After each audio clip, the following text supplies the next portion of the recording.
Welcome to AmericanFreePress.net. I'm Mark Anderson here with Across the Nation in Cameron County, Texas. Way to the south, it includes Brownsville to the east.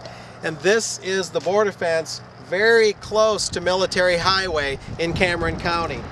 The strange thing is that in some areas it's right by the road, then you drive a little ways, then you see no fence, and then you see another section all of a sudden that's farther away and it zigzags around, then you see no fence again, and then occasionally as you go to the west toward Nuevo Progreso, you see sections again close to the road. At any rate, coming closer, thanks to my assistant Angie for helping me today, March 21st, 2010, the fence is a steel alloy and it's already getting quite rusty, as you can see. There's no horizontal bars, so there's no easy way to climb it. It's 16 feet tall. She'll pan up now a little bit to show the top on this beautiful sunny day in the afternoon. And American Free Press is continuing to honor our Readership Council and for their call on more border issues. The big thing, of course, lately has been the border violence.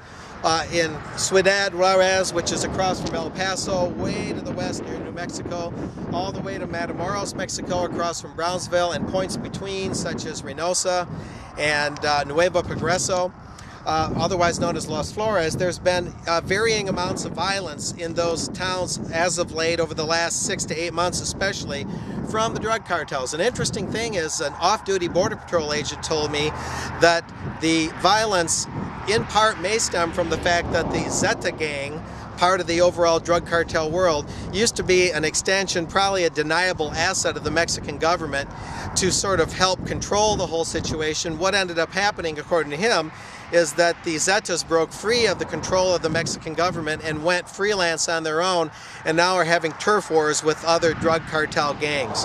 And those drug cartels, of course, have powerful weaponry.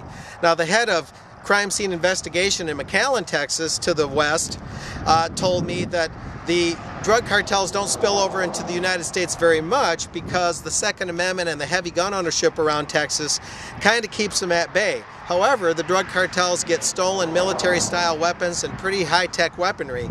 So that's a major concern that AFP will be keeping an eye on.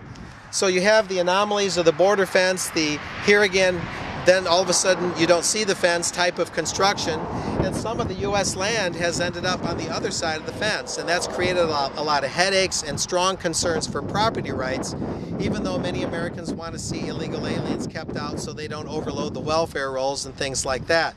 But on the other hand, some look at the illegal aliens with a little more sympathy because NAFTA has hurt Mexico just as it hurt the United States. They come here, hopping the border, seeking greener pastures, but lately with the U.S. economy tanking, they don't often see those greener pastures, and some of the illegal immigration has slowed down a little bit, we're hearing. Therefore, the money made in the U.S. and sent back to Mexico, the remittances, also has went down somewhat. At any rate, this is a big issue to keep an eye on. There are many aspects to it. There has been legislation in Congress since last spring to either increase the border fence by 350 miles as introduced by Duncan Hunter, Representative Duncan Hunter. And then there's been other bills that would like to emphasize the fence less, do more of a cost analysis, look at the eminent domain and land acquisition and land condemnation associated with the fence, and see if more surveillance, more cameras, and virtual fences, electronic fences might be more the answer. And the one that calls for more fencing is H.R. 3289 by Duncan Hunter. And the one that calls for less fencing is H.R. 2076, introduced by a Texas congressman, Raul Guevara, or something to that effect. At any rate, it's an interesting issue to watch, and Angie will now pan to the west here at this fence section very close to Military Highway, which is an east-west road, otherwise known as Highway 281, and then she'll pan to the east to show the type of construction. Sometimes you see a concrete foundation and sometimes you don't.